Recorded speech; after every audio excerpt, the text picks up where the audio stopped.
This week we're joined by Oren Kessler, the Jerusalem Post's Middle Eastern Affairs correspondent, to talk about the recent developments in Syria.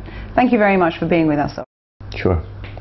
Can you explain to us why Russia and China are continuing to stand by Syria and what they stand to gain from this? Well, earlier this month in the UN Security Council, Russia and China vetoed a resolution that would have condemned Assad. Now, Russia and Syria have long-standing ties. Syria has bought Russian arms for decades. There's a Russian naval port in Syria that's Moscow's gateway to the Mediterranean. And China and Russia also have quite extensive ties, particularly in the field of energy. So in many ways, the Chinese veto was more of a gesture to Russia than anything directly related to Syria. What do you think the next move will be for the international community?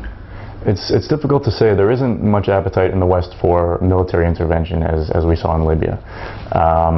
There is talk now about perhaps setting up a humanitarian corridor, perhaps maybe on the border with Turkey or with Lebanon, to help fleeing civilians.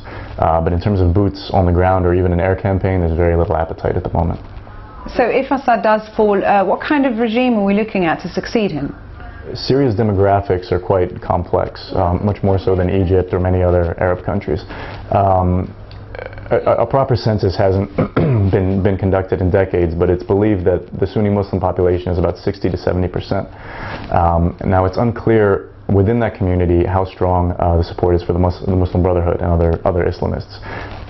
And now another question is, whichever successor regime replaces Assad, whether Syria will maintain its close ties with Iran. Thank you very much for being with us, Oren.